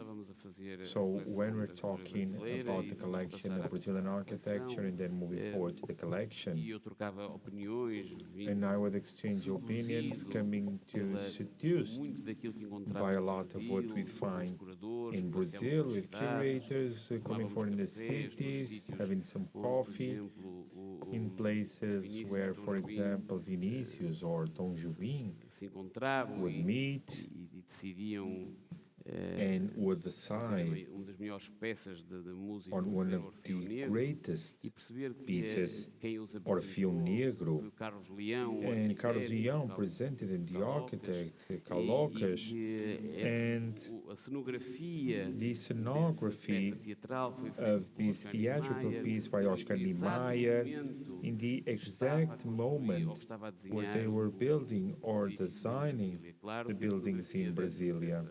The scenography of this theatrical piece was not second, it was much worse than that in terms of what the architect was doing. But we do understood one thing.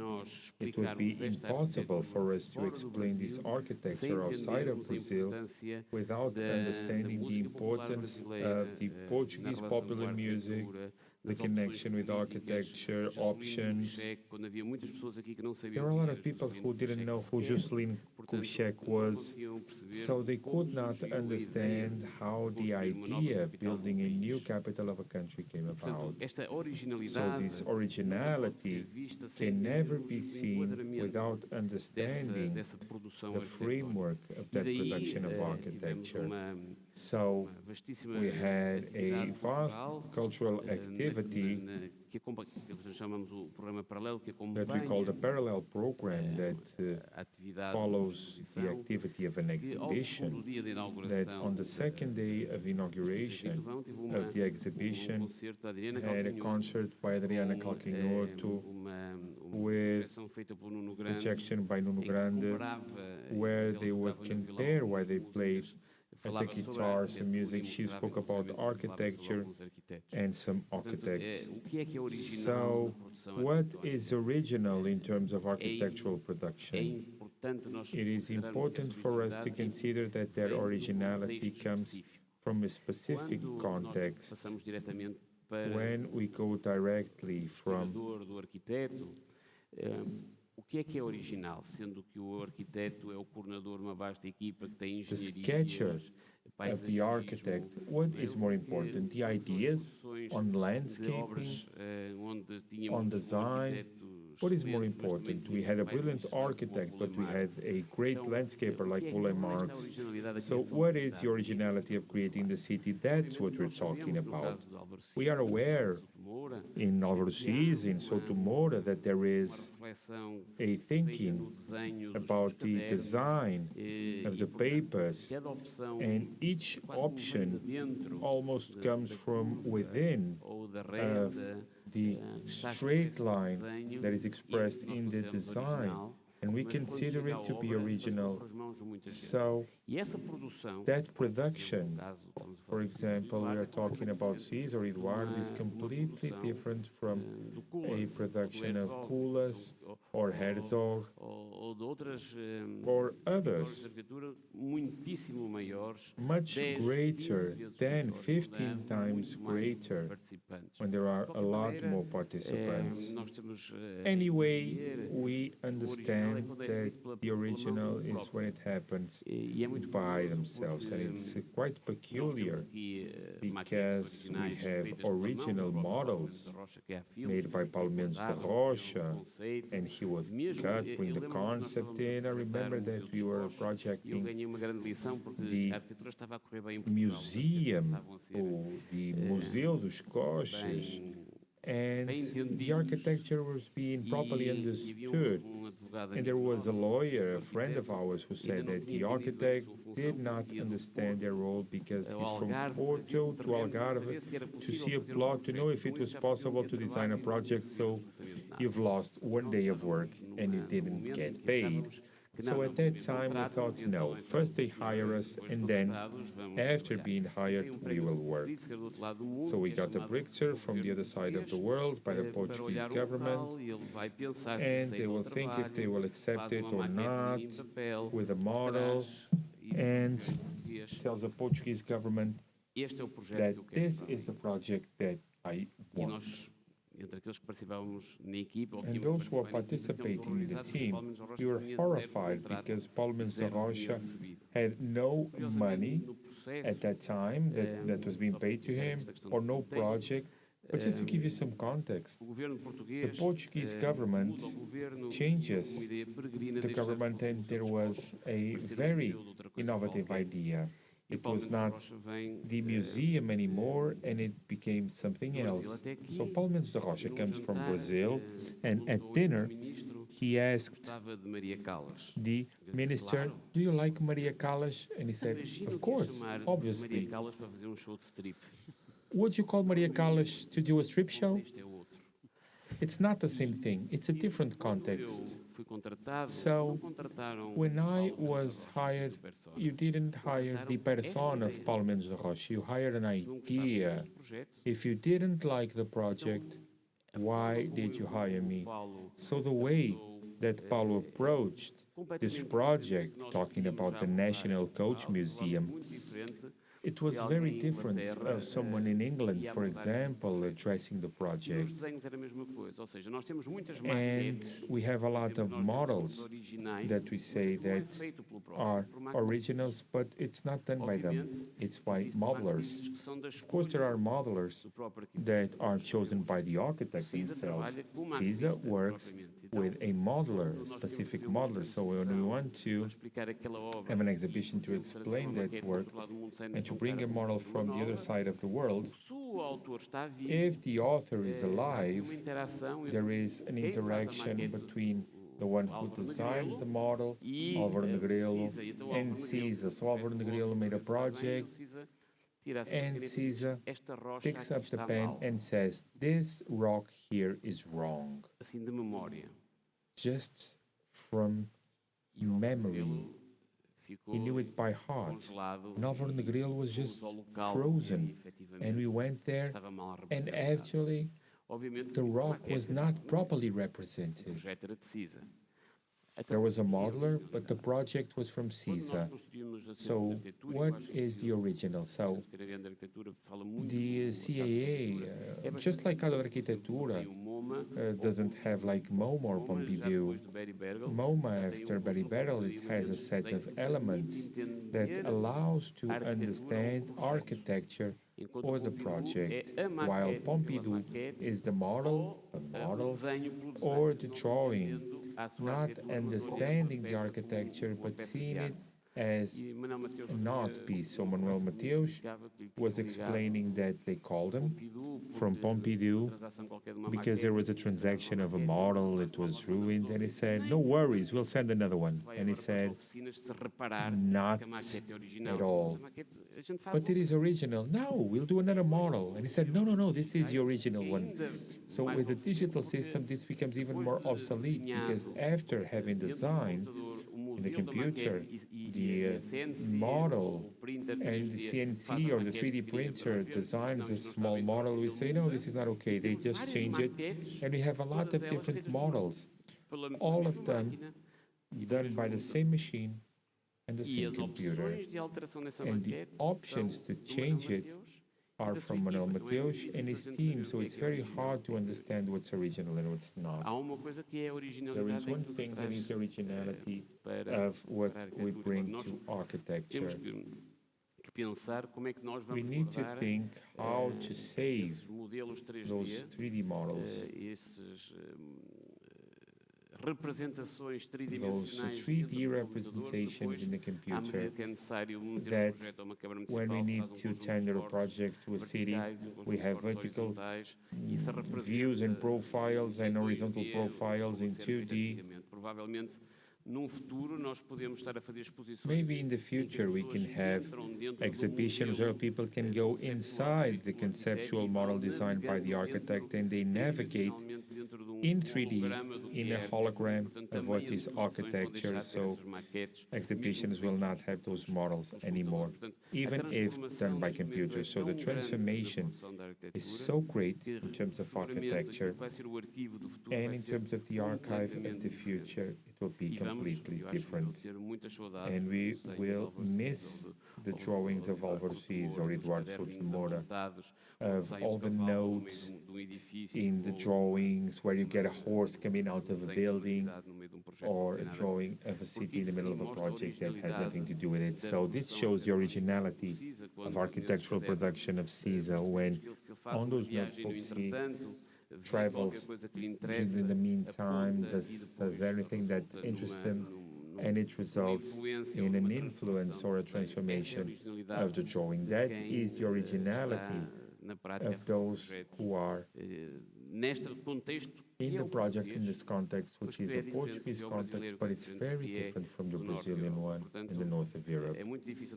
So it's very hard for us to understand what the original is, even if we don't think what's fake or not. We are in institutions of architecture, we call it a curatorship in order to understand it. I think we have a question. Can I? Boa tarde. Good afternoon. Agradecer as várias falas. Identifica, Jorge, identifica. Jorge Figueira. I'm Jorge Figueira. Para os amigos. My friends call me Jorge Figueira. Evidentemente que não é possível referir as várias e muito interessantes questões que foram aqui. I know it's not possible to mention all the interesting things that were said by the speakers. It's quite a friendly, relaxed environment. So I want to create some tension. Building upon what Martien said, they were quite subtle, but I want to be more clear. It is clear that the industry of archives means a certain death of the building. Of course, that the architectural culture of the last 20, 30 years has prepared the field of history of theory to say that the drawings, photographs, films, conversation, bad-mouthing, what did not happen also, it's more important than buildings. And so there is a preparation of the theory of architecture in that sense, and then there is a growing presence and prominence of the different international archives in the House of Architecture, which means to continue in Brazil a forget about it, about the buildings. So I think that that is something that must be said. Nuno, this is for you. A very simple question. At a certain point, a photograph might be more perpetual than a building. If it's properly digitized and saved with the right humidity, the building might disappear, and it might disappear physically, but its archive and its narratives and the bad-mouthing will stand beyond that disappearance. I'm not just a bearer of bad news. Of course, that buildings will not disappear. And there is a kind of an emotion that it's not just intellectual or academic when we visit a building of architecture. That ends up being kind of a luxury in the industry we are creating, where we participate in the academia, museums. The building itself ends up being, and visiting the building ends up being an experience, having a time, having a space, a cubist experience even, almost a physical surprise we are used to see via the screen, reading on the internet, and visiting a building of architecture, it's almost an experience, a mysterious experience. It's difficult to understand. There is a kind of a future for buildings that will be more of a happening amidst an overwhelming industry, an international industry, with the commerce of images, where I participate with a great deal of joy. And let me just say this. This is not that different from interpersonal relationships. We have relationships via the internet. I'm not talking about amorous or sexual things, although they exist, sure. But the personal experience and the physical experience, and now the word gets even more significant, maybe it's a luxury. So, I don't see anything different on the way that architecture has been digitizing and evaporating, because I think that interpersonal relationships, this has happened also. It's of no use to pretend that nothing is happening and that the building, it's not getting further and further from this industry, that maybe it will end up killing it. Eu sobre isso queria agradecer a tua George, let me thank you for being controversial. Que vou tentar dar aqui uma resposta. Eu acho que let me try and answer. Tu tens aqui algum conhecimento privilegiado. You do have some privileged knowledge. Um pouquinho a luz, que é para eu conseguir continuar a ver o Jorge nesta conversa. And I would love to continue to see George, if you can keep the light on. Thank you. We know that in the future there is an ambition of Casa da Arquitectura to participate more in the building and not the collection or the trading of furniture, lighting, fixtures, decoration, and also not just in conferences and exhibitions and catalogs. Paulo Mendes da Rocha, when this issue of the coming of the collection from Brazil to Portugal, at a certain period he got mad. Some colleagues in Brazil criticized him, and he says, "My architecture is here and cannot be moved. It's my buildings. All of those who are worried about my architecture, look for my buildings, help them survive." Many times there are some, changes done to architecture. They are almost assassinated buildings. Not just in Brazil, it's everywhere. I would say that when we talk about The next floor being built now of the digital building has to do with architectural tourism. And that comes from the necessity of making architecture a strategic asset in Portugal in order to allow that buildings open to visits of people. And one of the activities that we are very happy with in Casa da Arquitectura, and that has great participation of our production team, because they like it, it's called Open House Portal. Not just during the weekend, but we open 70 buildings and we have 40,000 visits in just 2 days. And that happens for people who are not architects. And they experiment with architecture and visit it beyond. They are already knowledgeable about the buildings. Some of them are public buildings, but they were never able to experiment or to hear those who use them, those who design them.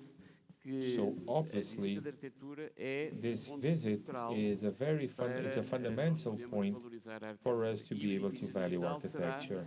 And the digital building will be, in its 4th floor, a huge focus on the visits of architecture for those who come to Portugal and want to visit it. We need to have a work of training of Casa da Arquitectura, more than 200 or 250 people, in order to show 150 buildings spread throughout the country.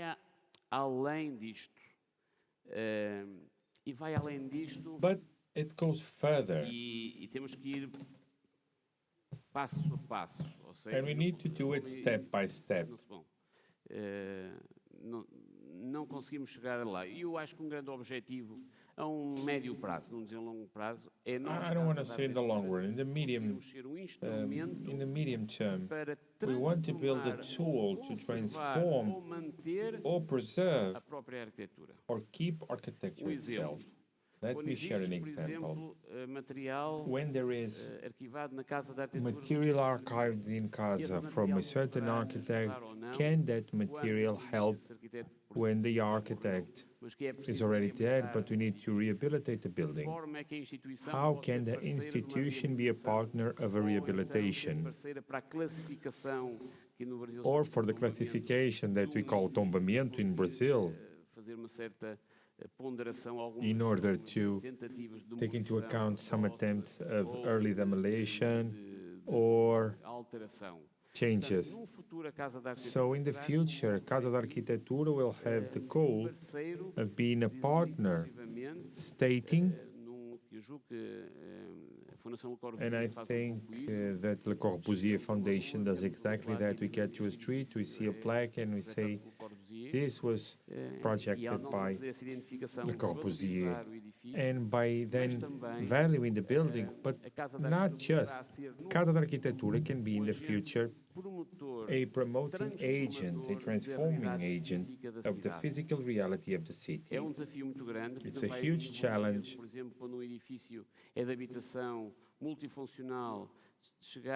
When it's a multi-purpose housing building, going to those who manage it, and we know that they expect to transform the building,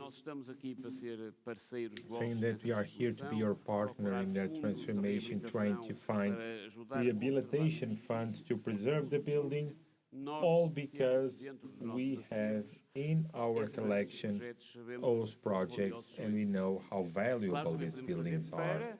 We can do it also for buildings who are not archived, projects who are not archived.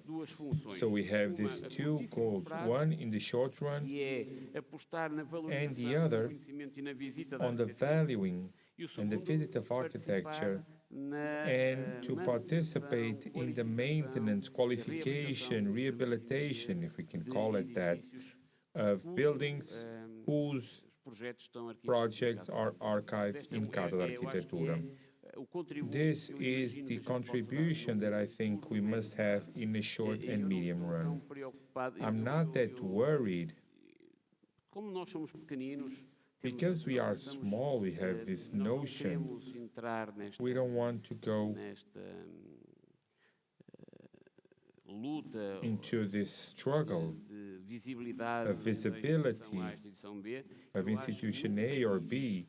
I think that in a country such as ours, who doesn't have money for culture, much less for architecture,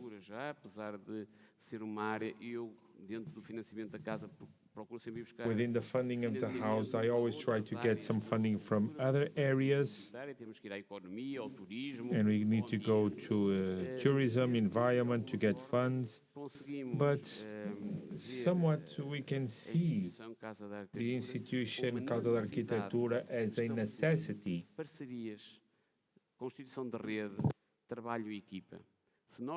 Of establishing partnerships, teamwork. If we cannot do it in a small country, we will never do it on a global scale. I can think of this, it's the easier part to be friends of those who are far away than with our neighbor. And I want to value friends that we invite to Casa, because these are possibilities of establishing partnerships, of establishing learning, common learning, of venting, because institutions are made of people. Institutions of each one of us will be different if they had other people. They could have been better to support the Casa da Arquitectura if it had Nuno Sampaio in the coordination, for example. But Casa da Arquitectura can only happen with those who are here. If there is no generosity in establishing these relationships, and I will never forget two things that were said in the genesis of Casa da Arquitectura. One by Guilherme Pinto. He was the person, the mayor, who launched the idea, and that started this, but he was not able to see it ready. A few days before he died, he called me and he said, Nuno, make that the house of architecture, not the house of architects. That was the first thing. And then Belmiro de Azevedo, the entrepreneur, he decided the name of Casa da Arquitectura. He didn't know a museum, not a museum. It seems that we will have old objects. No, let's call it Casa. We had the House of Music, Casa da Música, or Casa de Serralves, the House of Serralves, because that's where we host friends. That's where our family is, and that is what Casa wants to be. A place to welcome our friends and to establish friendships, to not only preserve documents and learn with them how to better preserve them, or to get the strategies to take architecture further, never forgetting that the goal of an institution, in the case of Casa da Arquitectura, is to promote, and coming back to the beginning, to promote a collective awareness on the importance of architecture in society. If we build that, it's not only easy to keep the archives, but the buildings that are abroad and that are being menaced will be much easier to preserve. And that is what I would like to share in face of your controversial comment. I don't know if any of you wants to say something, because we are a bit late. 2 hours gone by, but please, Martien. I'll be very, very short. I admire your ambition. But I personally think, well, let's say for the CCA, this is not our mission at all. I think we would like to address questions and issues, societal issues that relate to architecture. Because I'm not sure if we are able, in Canada, we're far away from everyone, and I understand very well your points, and I also understand the context here is very different. But I also think that as a cultural institution, for us, the mission is somewhat different. it's really to allow for questions to be asked and to be critical on ourselves, but also to ask critical issues for society. And I see your point, George, about the kind of the complexity of collecting, and also collecting, let's say 50 years ago, was very different because architects now are very aware of this business of collecting, which is great on one hand and horrible on the other, I have to say, because it is, of course, a very self-conscious debate and discourse that is starting to be established. But I do very well understand your points, but I'm very hesitant for the CCA and as the CCA to, let's say we're not having that same mission at all. I think we would try to establish conversations through difficult questions in terms of, let's say, medical care and architecture, or the environment, which obviously is one of the most important issues at the moment in architecture, and not only in architecture, but to make sure that you kind of give the floor and you allow for conversations that otherwise and not anywhere else would happen. I think that's also where our architecture can play a really significant role in all its complexities and all its forms, and to where also the different knowledge inside an institution or inside archives or inside whatever, but to really address it from a contemporary perspective, even if you're talking about historical issues, but to really be aware of those societal complexities, which I think you're also talking about, and to address those. I have maybe I'm very cynical, but I don't think I'm able to solve, or to, as the CCA, to be able to solve those. I admire you in your enthusiasm to do that. Nós também não. Eu confesso que sentimos muito medo. I must confess that we are fearful in addressing some situations, but I mentioned this before. Amongst the great things that I know I won't be able to do and the small things that I don't want to do, I'm taking the risk of not doing anything. So there are some challenges that make us, well, this happened in relationship with Brazil, some reactions that made me think, that brought some obligation to me as a person who was in Brazil. When I went to Brazil, physically there was no house of architecture, it was not built yet, so I was taking on a commitment with all donors of the Brazilian collection of what I wanted to do with the collections that many families were giving us of the original drawing of a daddy or something like that. Do you want to take my daddy's drawings, the originals? What for? How will that contribute to valuing my father and society? Minas Gerais, Rio de Janeiro, and this was something that happened, and now with the digital building, it was a bit more peaceful. And next year with the exhibition by Paulo Mendes de Rocha that I'm very excited about, it leaves me even more excited, and the ambition, I know that in the exhibition of Paulo Mendes de Rocha the interest is very, very big, but we don't want at all that an exhibition in Matosinhos, maybe the biggest ever about this Brazilian architect, could happen without the entire world valuing that person. Japan, where he was distinguished with the Imperial Award in Venice, where he had the Golden Lion in England, with the Riva gold medal, but also within Brazil, where his works are, and it is in that view that we will focus the activity in that exhibition, knowing that it is important that Brazil society understands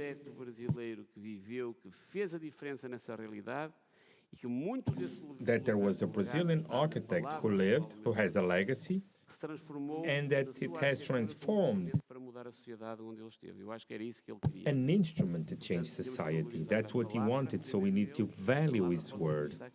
And his word can be seen here or online, but the work is there, and we need Brazilian society to take care of it. I know that I cannot handle the work of Paulo Mendes da Rocha, none of us can. We are aware of it, but at least, our conscience will be peaceful if we work with this community to preserve the memory in the context of Brazil and in the work that lays there. Maybe it's a drop in the ocean, but we get some peace of mind from it. Eduardo, very happy. Very happy. Congratulations for the project. I'm very happy with it. Thank you for participating. We are very honored. Thank you. Thank you all. Thank you, Martien. Thank you, Eduardo. Thank you, Nuno. Thank you, everyone here. We hereby close the debate. Pleasure to be with you. Thank you.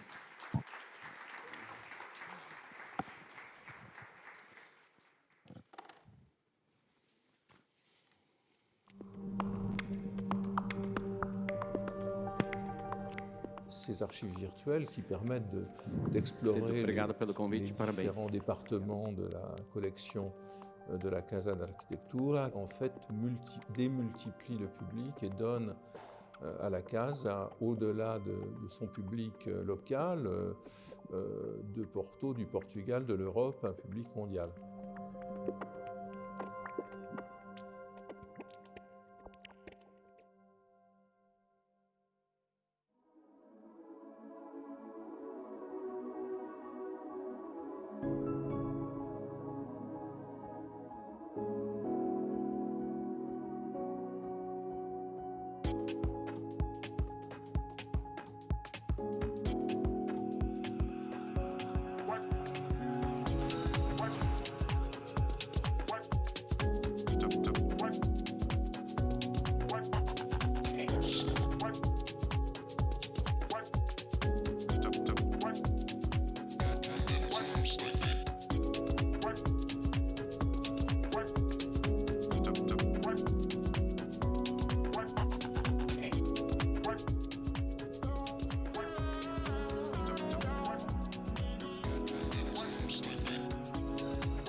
Eu aprecio em particular a forma como a Casa da Arquitetura organizou o seu arquivo virtual. Através dessa plataforma, constituir uma memória coletiva sobre esses eventos efêmeros, que em si constituem um arquivo de manifestações culturais importantes para a história da arquitetura, que constituem a cultura arquitetônica de um lugar, mas também aberto ao mundo.